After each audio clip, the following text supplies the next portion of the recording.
right, we're back here for another episode of Cover 2 with Justin and the Preacher. Hello, everybody. You know, Justin, this is the last few days without college football. This Saturday, it kicks off. It's the most wonderful time of the year. It really is. It's not Christmas, football season. It's the way I spend my Saturdays in the fall. That's right. I just wake up, watch College Game Day. SEC Nation, I think, is another one I like to flip back and forth, and then just catch the big games of the day. Be as lazy as possible. So Tennessee opens up September the 2nd, so another week for them. They play Virginia at Nissan Stadium in Nashville. We got Vanderbilt in Hawaii this Saturday, representing the Commodores. 6:30, First Bank Stadium, and then it all gets rolling. But we're already in the midst of high school. I don't know if you heard, but Dickson County played a pretty important game this past week. They played Creekwood. Creekwood and Dickson County played this past week and went the way of Dickson County for the first time in a few years. It's been a while. I think 2018 was the last time that Dickson County won that game, so I'm sure they were very excited at the end of that game, as I could evidently see. So so I've been doing color commentary this season for Creekwood. Love those guys out there. Love Coach Thiel and the job he's doing there. And so it was hard watching that one. I didn't have a rooting interest, but calling that game was interesting because you got kids on both sides that you're really rooting for and you want to see do well. And I think overall, we call it the game that means nothing but means everything. Mm-hmm. I think overall it worked out in the way of Dickson County, but I think Creekwood's got a good season ahead. I really walked away thinking that Creekwood's going to be okay with all those skill players. Oh, yeah. I think both teams had a lot to be proud of and a lot of things they could see some potential in. I think we both saw that as we were, calling the game on Friday night. But, both teams, obviously there's things that they can work on. But both teams, I saw a lot of potential in a lot of spots. And I'm really looking forward to seeing how that develops as the season goes on. Yeah. So, Dickson County's got Columbia next game. It'll be at home. That will be televised as well as on the radio. And then you've got Creekwood travels to Hohenwald, play Lewis County. Don't know much about them, but they're looking to get on track with a win there. Dickson County's looking to keep things rolling with Columbia. Don't know much about Columbia either, but I'm sure our guests today are going to tell us. Yeah. So we got Aden Cardona, Legatron, the kicker for Dickson County, and we've got Elijah Fernandez, the utility do-all linebacker, running back, slot, the machine, with us on the show today. Guys, thank you. I'm trying to get Justin get an applause machine, so it sounds like we got a big crowd. We've got you can't see him on camera. We got Xander in the studio as well. Say something, Xander. Hello, everybody. Yeah, so he's sitting over here. He's joining us too. So, hey, guys, thank you for coming on. I want to talk first of all about the game Friday night. I mean, what was that like? Your experience with the you were in this game last year as a freshman, and you were there as well. But talk about you guys were you played a key hand in this year. What was that like? I mean, it was just great. Like, for the first couple of years, I'm not playing too much my freshman year, obviously, but sophomore year got to kick off and was dealing with an injury. But this year, I mean, it just felt like we came into that game ready to roll. We just felt like we were the better team and the more mature team. We felt like it was our turn to win, and we just felt like we were ready to roll, and we were going to embarrass them. I wouldn't say embarrassing, though, it was super close, really, the whole time until the very, last minutes of the game. I mean, I was worried about missing an extra point. That's always tough, missing one of those. But we said that on the radio. We're like, you always hope that didn't come back to haunt you, But it looked good. I called it good from where I was at. So what happened? It looked good to me. The snap and hold was perfect. It was great. I think maybe some nerves. Did it miss right? Yeah, just right. Because I told Justin it looks like it's good, and then they called it no good. So just right a little bit. I don't think I fully swung my leg through, and it just hooked out a little bit to the right. And I mean, that's always tough on me because it's free points, Sure. Who doesn't want them points, Yeah, there's a lot that has to go right, though, on that. You've got to snap, you've got to hold, you've got to kick. And for those viewers that don't know, Aden is also the goalie on the soccer team, which your dad is the coach as well. And so you've got a lot of experience kicking. So, yeah. And most people are like, how do you play, with such pressure like that? Because, most fans there, they're just going to blame that kicker or, he's like, oh, come on, I can make that, But there's so much more than just the kick leading up to that. Absolutely. And I think people forget sometimes you guys are not professionals, like your high school kids. Elijah, what was your thoughts going into the game? Were you as confident? I mean, I was just as confident as confident gets. I was just the feeling that we worked all summer, and we just came out there, and I felt like we owed them one. The year prior, I felt like we let that one slip, especially with that late game holding call, or that face mask. Actually, it was on me, and I stripped the ball, took it home for 6. They called it back. Thought the game was over. Thought you won it. I mean, I saw the flag. I knew it was coming, but I didn't really believe in the throwing of the flag. So well, of course you didn't. That wasn't face mask. Of course I wouldn't. But and so I felt like we owed them one just from the get go. I knew that we were a better team, and I felt like we were just better prepared, and just and really what I'm proud of from that game is that 0 on the scoreboard. Yeah, I mean, a win is a win, obviously, but a shutout and me starting linebacker, that's something to be proud of. Absolutely. Yeah, and it was really close, and we were on the radio talking about it. You don't want to be negative, but I mean, it was really a hard game to call because it was an ugly game. I mean, let's just be honest. It was a really ugly game. You would have each team might rip off a 10 or 20 yard play and then 3 penalties, so you back up like 30 yards. And I think there was several times where it was at least 3rd and 20 or, 2nd and 25. And, it was really tough until right before the half. And Hungersmeyer catches that pass from Dotson and goes in to score. And then, Justin and I both talked about it. We said, well, 6-0's probably not going to hold up in this game. And then you get halfway through the second half, we're like, 6-0 may be enough the way this game is going. And then you guys tack on 2 at the end. Talk a little bit about the strategy going into that game. What were the keys? We talked about some keys we thought were important. What was being harped on in practice all week before that game? Go ahead. For special teams, Coach L is our kickoff guy. He's a great coach. Love him. He was saying, pooch it up real high in the left, not into the end zone, just right about the 10, 5-yard line. Give us time for our guys to get down there and make that tackle. And I thought that went pretty well, so far throughout that game. And I hit some of probably the best kickoffs I've ever hit in my career. And then for punting, I mean, it was like just try to punt them either right at them, get a lot of air time, or just punt it away or out of bounds. Like, there was one punt, I maybe only got like 20, 30 yards, but he told me just punt it like right out of bounds so the guy had no chance to return it. And that was just nice to get it right out of bounds, put them at like the 20-yard line, 25. Yeah, because I can imagine y'all were trying to keep they got so many skill guys. You got Xavier Knight, you've got DeMattis Henderson, you got Brendan Adams, you got Jaden Elliott. I mean, these guys can flat run. Will McKinnon. So I'm sure y'all were game planning against them, right, Elijah? Yeah. From a defensive standpoint, our guys were just told to stay at home. We were told to watch the RPO. That was a big thing. And they caught us with one early on I think it was like their second drive maybe. Yeah. They caught us with an RPO. And so, I mean, after that, everybody was home. Everybody was playing their gaps.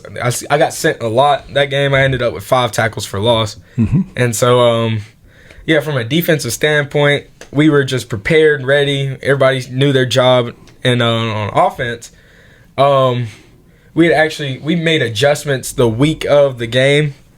Just to scheme like against Creekwood. Yeah. And it was difficult on Monday, Tuesday, just knocking the kinks out. And but as the week went on, we got the playbook down, and we got rolling, and it showed. So it's interesting because Wyatt Gramling comes in, you're running the ball. That's what y'all want to do. That's what Coach T loves to do. And then Ray Dotson comes in, and now you look like Creekwood. You're running a spread offense, and he's throwing the ball around the field. And Justin and I were like, what is going on here? Now all of a sudden you're running a whole different offense. And it provided a spark.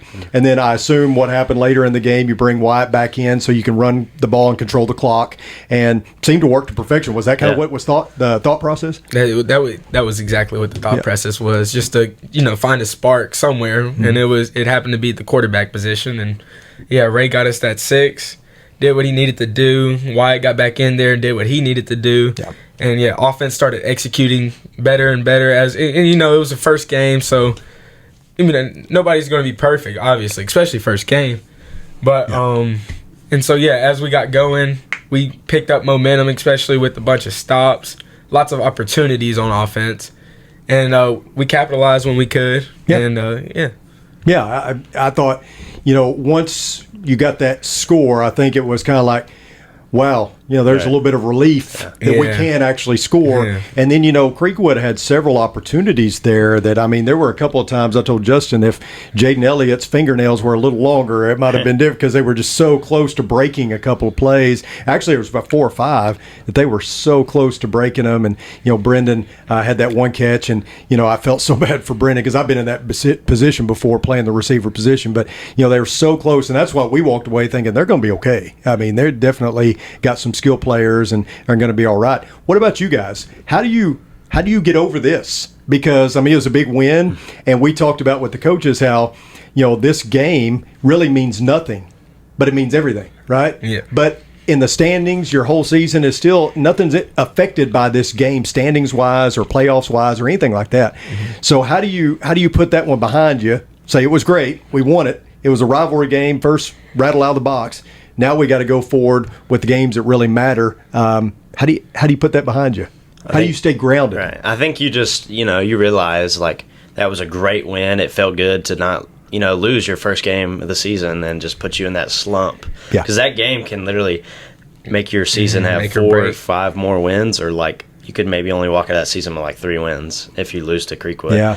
And you got to focus. You just got to move from week to week. And I would love to go play in November and Thanksgiving. Mm-hmm. Like that would just feel amazing just to like be practicing football on Thanksgiving break. Like that would just be such a different atmosphere with the school. Yep. And I think everybody would be excited. I would like to go to the regional championship or district. Like I would love, because I love kicking. It's like probably one of my favorite things to do. Yeah. Keeps me out of soccer. And, I like soccer season, but I like it when it's soccer season. Yeah. I like football when it's football. Yeah. And it's always fun just to like hang out with this team because it's much different from my other sport.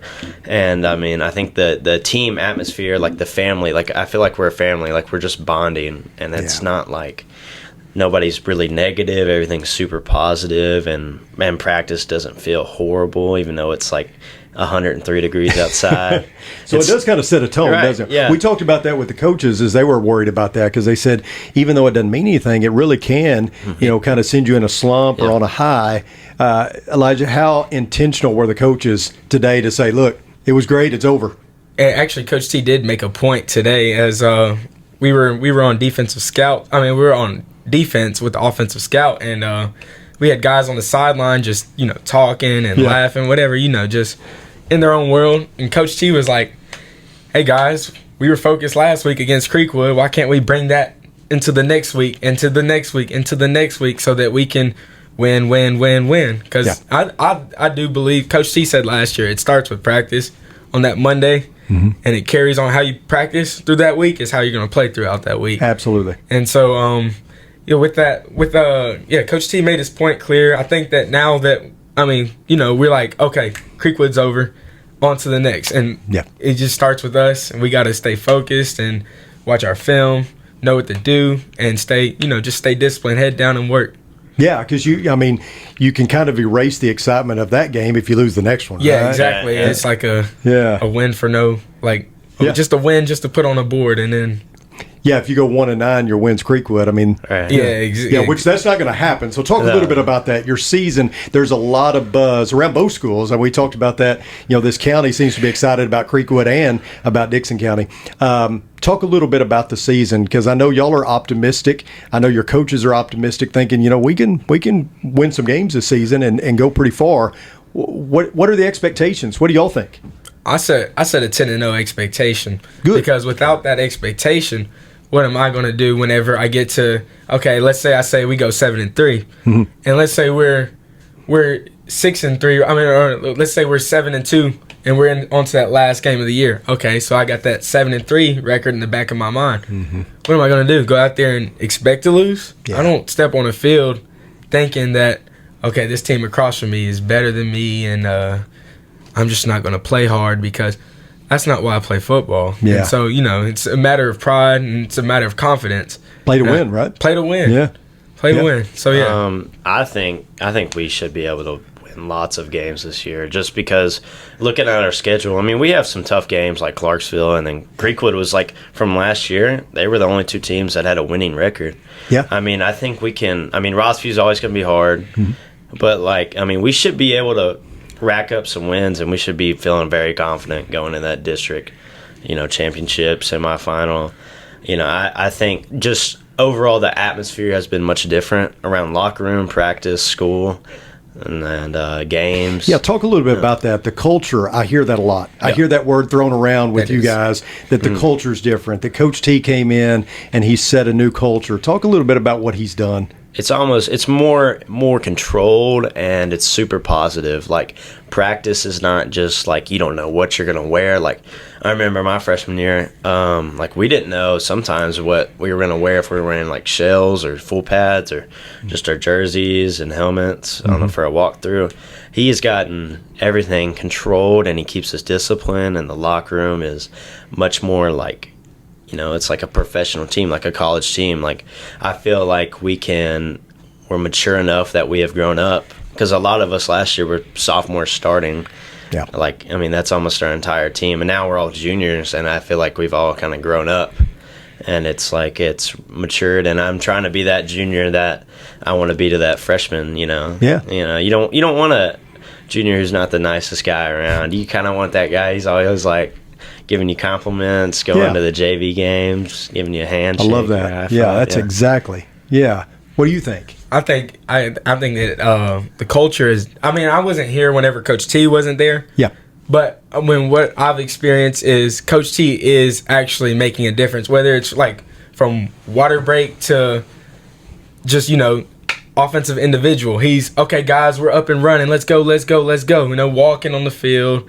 We're business when we're on the field, and we're going. Yeah. Same thing in the weight room. Weight room's going. Everybody's, working. And I think to myself, sometimes whenever I feel like I don't want to do, like if I don't want to do something, or if I want to take a rep off, or if I just want to, take my helmet off on the sideline or anything, I'm thinking about my freshmen under me. And I'm setting the example for these guys, and they're going to be my guys for the next 3-4 years. And so I think with my example, and if I set a good one, these guys will follow right behind me, and we're going to step forward, and just be a better team every day. Yeah. Yeah, you can tell. There's definitely a difference around the program. And that's one thing. You're a sophomore, you're a junior. And if you look down the roster, a lot of underclassmen. And Coach T was sitting in here talking about how special the freshman bunch is. So there's a lot to look forward to in this program, right? Yes, sir. Sir. Coach T even said, we're looking for having an exciting year, but we're probably a year away. So that's pretty exciting, isn't it? It is, yeah. Yeah. I love our senior class, especially on the defensive end of the ball. Yeah. We got McCaleb down, his fingers in the he's a dirt. beast. Yeah, we got Isaiah right beside me at linebacker. We got a few Malachi, Isaiah. We got guys all around the field. Yeah. And it feels like it's just really a blessing to play with these guys. I played with them my 6th grade year at Burns. Yeah. I play with a couple of these guys, and so it just feels good to come back up here and actually win some games with these guys. At Burns, we went 0-8, and then next year, 7-1, 8-0. So So let's keep that rolling, right? let's keep it rolling. What about? Oh, go ahead, Aden. Okay. I'm sorry. Oh, you're good. I think the seniors have, the past couple of years, we didn't always have the most mature seniors. I loved them all, but they needed to kind of set an example for those juniors and seniors that were there. And this group of seniors, they've kind of filled in that role of being that mature, almost older brother, and they're just there, and they're ready to teach you and learn. And I would like to look forward to being a senior and being like that to those younger guys. The example they've set is very high, and it's very respected. Yeah, I noticed at the team meal, which Walnut Street did for you guys the first game, I noticed a lot of you guys helping serve, cleaning up. I know some of that is forced, but it was very respectful. Coach T had your attention. I could tell. I spoke to you guys, and I know I didn't do the best job, but y'all are all nice to me and everything. So very, very much an atmosphere of respect and attention. And let's talk about this. What does the team need to do to improve? Let's set penalties aside because we know that has to happen. Both teams need to fix the penalty situation because there was a lot of penalties Friday night. But besides that, what are y'all working on? What do you think you need to improve on going forward? I think Coach T said today in practice or Monday, I can't remember, but he said we only had like 40 or like 38 offensive plays, and they're wanting like 50 or 60 to keep that defense off the field and give them a break and get them some water and let them rest. And I wouldn't mind that either because I wouldn't mind having to punt every couple of drives, Right. But it's always nervous, like there was one at Creekwood that went over my head and I felt like a quarterback. Well, we talked about it when you came in to punt out of your own end zone. That's always scary. That's for the snapper and for you. I'm like praying before, when they're on like their 10 or 5. I'm like, come on, guys, give me a first down here. I'm not trying to get out of my end zone. Exactly. But it's all, I think if we can get that, our defense was amazing on Friday. That's probably what won us the ball game right there. Just like them, just keeping Creekwood that 0. That was just amazing. Yeah, it was. It was. What do you think? What do you think we need to improve on? I just think knowing your responsibility and executing. I think that those two. If all 11 on the field know the responsibility and execute, I think we shouldn't have a problem this year. Yeah, we're definitely a lot stronger, a lot faster, and a lot more experience. And I think that's what we lacked last year. Yeah. And so I just believe that. Everybody stays home, does their job, and players are going to start forming and opening for us on offense, defense. All the gaps are going to be closed. Everybody's going to be right there on the ball. All 11 guys. Yeah. I just think that's what we need as a team. We do a great job now, but I think if we just perfect knowing our job and executing, we'll be perfect. What do you think going forward? Who's the team to beat? Like if you want to win your district, your region, who do you have to beat? Clarksville. Clarksville, and I'm from my soccer. I don't like Rossview too much. I'd like to beat them. Yeah, they seem to be a thorn in our side in a lot of sports. Yeah. Basketball. Yeah, I know when I was helping with the baseball team, Rossview was really good. Clarksville was really good. Those were the same two teams you circled in baseball too. Yes, sir. Yeah, in basketball they got the best of us. And I think in like region or something, it was like, they got us late on in the tournament. Yeah, and we ended up playing Memphis Overton. But what did the two of you want to do personally to improve? Hey, what do you need to work on to improve? I think I need to just get better more consistently on punts. I would like, because I hit one at Beach, and when we were scrimmaging them, and it was like 50 yards from my own end zone. It spiraled. It was probably the best punt I've ever hit in my life. Like it was very nice. Just getting the punts out a little faster, and just a little more yardage, and then. I'd like to obviously make some PATs. My goal this year, I told Coach Spears and Coach T, I was like, I'd just love to hit like one game-winning field goal or just a field goal. Yeah. Just one of those. That's kind of the dream for a kicker, right? Yeah. And you only kick, so that's a nice luxury for DC to have. They've got a true kicker. Soccer players, my son's a soccer player, they tend to make really good kickers. So, a little different than kicking a soccer ball, but yeah. With the football, you got to keep your leg completely straight, and you can't hook it too much to the right. Because with the soccer ball, you're falling through your body, and so every time I come back from soccer season and I haven't done too much kicking, I always just kind of get it a little bit to the right. That's about it. And then once you get in the summer, I'm doing football like 3 hours a day. I'm just trying to perfect that and get back into like where I was that past season. Gotcha. Yeah. What about you, Elijah? What are you working on to improve this season? I think me personally on the field, I'm doing a good job. Obviously, I have room for improvement, but I feel like off the field is where if I improve, we improve, and so I feel like just being a leader, and I think I'm doing a pretty good job right now overall. Yeah. But I just think that if I take my leadership to the next level, guys will come right behind me, and we'll just step forward, and that's all I think about really. Just if I do this, okay, what's the guy next to me gonna do? Is he gonna step up, or is he going to go down with me because I'm going down? So I just think, if I'm being a leader and I'm taking the team up here, then we're going to go up there and we're going to be better as a team. I tell you, coaches love that stuff. Everything y'all have said, every coach loves that stuff, right? I mean, Justin, you have any questions for these guys? No, I mean, I love hearing, I'll be honest with you, I just kind of love hearing the behind the scenes stuff, especially with Aden talking about the difference between kicking a soccer ball and kicking a football. Yeah. I just find that kind of fascinating as somebody who's really been a soccer player but never really got the chance to be on a football field. I kind of envy him. I think that's just really cool that he kind of gets to do both, and really interesting just hearing, some specifics that only the players would give us, and so I really enjoyed that.